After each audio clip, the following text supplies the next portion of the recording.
What if the biggest machine on Earth accidentally rewrote history? No explosions, no warning.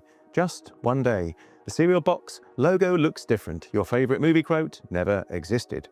Since CERN's Large Hadron Collider first powered up, people around the world have reported reality glitches, déjà vu, and strange inconsistencies in the past. Did we collectively forget, or did something much bigger happen? Could smashing particles near the speed of light have caused more than we bargained for? Something subtle, something strange. Did the LHC fracture time itself? Let's dive into the mystery of CERN, portals, and timeline splits. Alright, so we're starting light, just a little casual timeline collapse. But seriously, there's something irresistibly spooky about the idea that reality itself might have been nudged sideways by a particle collider. It's like when your browser crashes, but instead of a website going down, it's history. And yes, while the science is solid, it doesn't stop people from connecting the dots with their own memories or glitches. I'm not saying I personally remember Looney Tunes being spelled differently, but I'm also not saying I don't either. Let's take a closer look at the moment people think this all started going sideways. The moment everything changed. Let's rewind to September 10th, 2008. The day the Large Hadron Collider was powered on for the first time. There was excitement, awe, and yes, a lot of memes about tiny black holes eating the planet. But nothing happened, at least not visibly. Then came July the 4th, 2012. CERN made headlines again. This time, they'd done it. Scientists announced the discovery of the Higgs boson, a particle so foundational to our understanding of matter that it was nicknamed, seemingly jokingly, the God particle. But some people, they noticed something off. Not with the collider, not with the scientists, but with reality itself. Shortly after the second major activation, reports of Mandela effects began spiking online. People described things they knew they'd seen or heard differently in the past. TV lines, logos, even major world events. The catch? There was no record, no proof, just memories. Some theorists online began to float an idea. What if the energy released at CERN didn't destroy the world, but nudged it? What if on some imperceptible level, we slipped into a nearly identical but slightly altered version of reality? It wasn't a bang, it was a slide, like waking up in your own bed, but the wallpaper's just a little off. Stories began circulating. People vividly remembered an old building downtown that suddenly wasn't there anymore.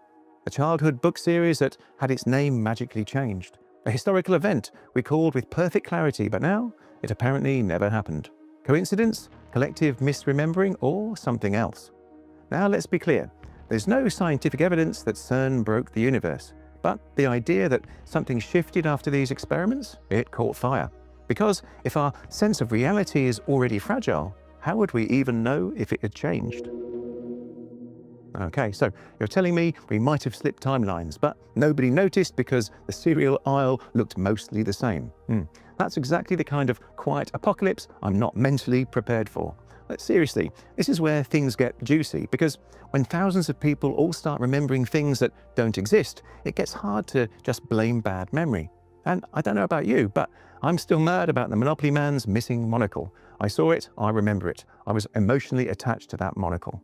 Now, sure, correlation isn't causation. The LHC didn't necessarily trigger a cosmic Photoshop session. But the timeline shift theory is compelling precisely because it's so subtle. It doesn't shout, it whispers. Next up, we get into the Mandela effect and why people are remembering things that apparently never happened. The Mandela effect connection. So let's talk about the Mandela effect. It's named after Nelson Mandela, of course, because some people vividly remember him dying in prison during the 1980s. Funeral on TV, public mourning, the whole thing. Problem is, Nelson Mandela was released in 1990 and became president of South Africa in 1994 and passed away in 2013. This isn't just one person misremembering, it's thousands from different backgrounds, all swearing up and down they remember a different version of history. That's where author and researcher Fiona Broome stepped in. She coined the term Mandela effect to describe these strange shared memory discrepancies, and since then, the list has exploded. Do you remember Dolly, Jaws' girlfriend in Moonraker, with or without braces? Was C-3PO all gold, or did he have one silver leg? Or maybe you've walked into a room and just felt like something was wrong. Not dramatic, just subtly, cosmically off. So what's happening? Well, some scientists chalk it up to false memory. Our brains are incredibly good at filling in the blanks. Add a little groupthink and the power of internet forums and boom, you've got a phenomenon. Others take a very different view. They suggest these aren't errors but echoes. Remnants of alternate timelines where things did happen differently, and some of us are just remembering the wrong version. Now, here's where CERN re-enters the story. Some believe that the energy released by the LHC caused a fold, or merge, or even a split in our collective reality. And what we're experiencing isn't a memory glitch, it's memory leakage. With the Mandela effect now exploding on platforms like TikTok, Reddit and YouTube, it's clear that millions of people are at least entertaining the idea that something deeper is going on.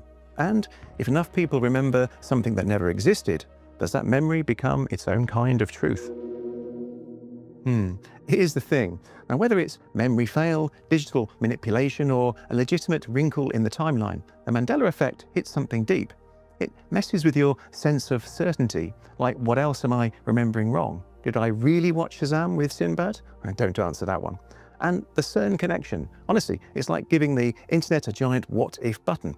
A mysterious lab, invisible particles, a giant machine smashing realities, building blocks, portals, parallel worlds, and theories. So, here's where the story leaves the lab and walks straight into the sci-fi section. The Large Hadron Collider doesn't just smash particles, it opens doors. Metaphorically, of course, but some theorists, they wonder if that might not be just a metaphor. CERN has openly researched concepts like extra dimensions, dark matter, and even the formation of microscopic black holes. And while all of this is framed within solid peer-reviewed physics, some have taken it further. The popular theory? That CERN accidentally, or depending on who you ask, intentionally opened a portal. Not a Stargate-style vortex you could jump through in a hoodie, but something stranger, a bleed through between dimensions. Two timelines brushing up against each other, sharing data, memories, maybe even people. The idea isn't without its roots in science fiction and speculative physics. Terms like quantum entanglement, brain theory, and quantum tunneling are often cited, though usually by people who really enjoy using chalkboards. Even respected physicists like Michio Kaku have talked about multiverse theories, suggesting that our universe could just be one of many stacked in higher dimensions.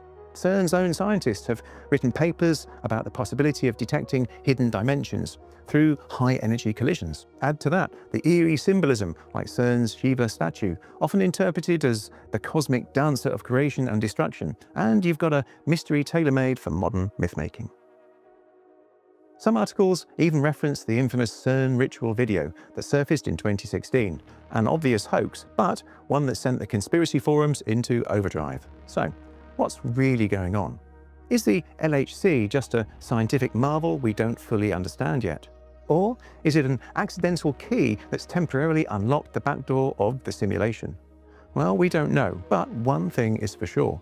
When the world's most powerful machine starts poking around the edges of space-time, people notice.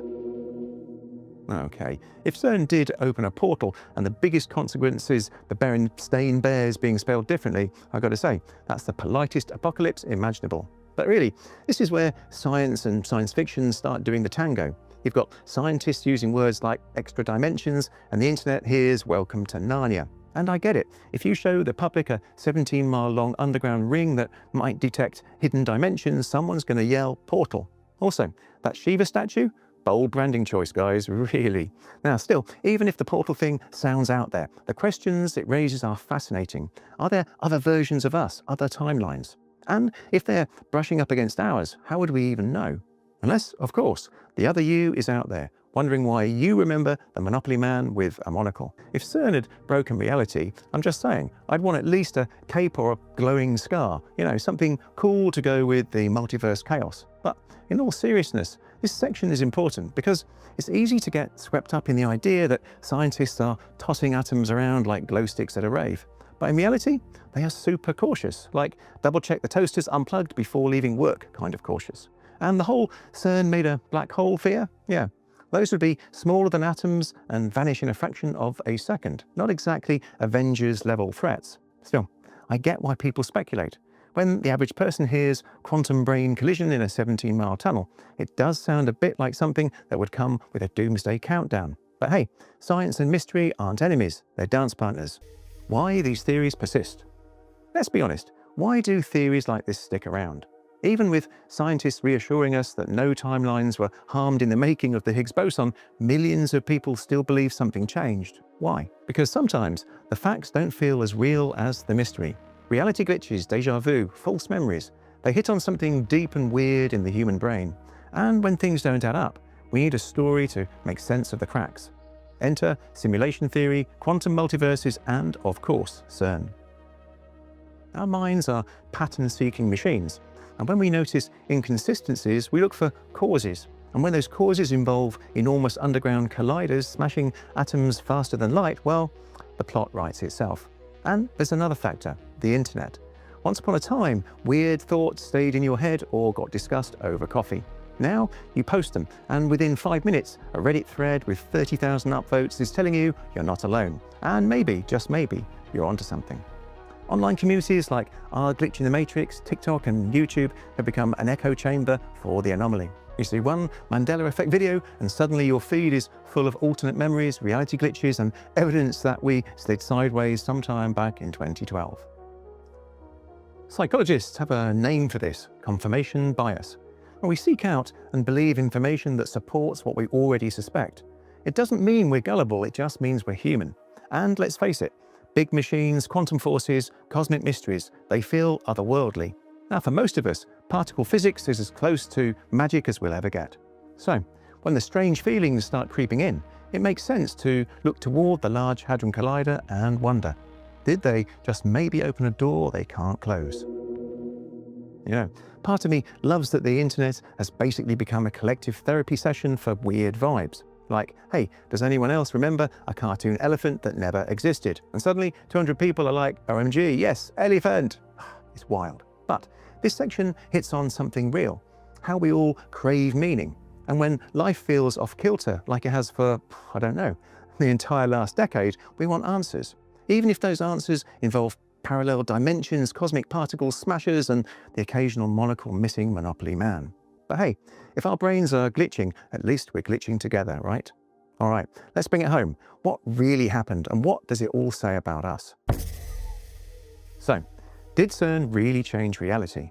So here we are, 11 miles of mystery, a few billion particles later, and one massive question still floating in the air. Did CERN change reality? Every high-energy collision, every Higgs boson detection, every data point has been analysed, peer-reviewed, and confirmed within the bounds of known physics. But here's the twist. Our experience of reality? That's not made of particles, it's made of perception. And perception is, well, it's messy. It's influenced by stress, suggestion, memory, the media we consume, and increasingly by algorithms that service the most interesting versions of the truth. So, maybe the real shift wasn't in the particles, maybe it was in us. Since 2012, we've lived through global crises, digital overload, and constant blur between fact and fiction. Is it any wonder that our brains are struggling to feel certain? Some speculate that if a timeline did change, we wouldn't even notice because we'd be in it. We'd remember things just a little differently, with no way to prove it. And maybe that's the real power of this mystery. Not in what CERN did, but in what we've begun to question about our own reality. What if the world isn't glitching, but our trust in it is? It might have helped us realize just how fragile and fascinating our version of reality is. This ending hits where it counts because it's not just about CERN or particles or black holes, it's about us. Our memories, our stories, our desire to make sense of the weirdness we all feel now and then. And honestly, whether or not we're in the original timeline, I kind of love that we even ask these questions. It shows that we're curious, that we don't just accept things at face value, that we're still willing to wonder. And if the cost of all that curiosity is a few mixed up serial logos and misremembered movie lines, yeah, okay, I will take that deal. Now, let me know in the comments if you've ever experienced a glitch, or are we all just trying to remember the same dream?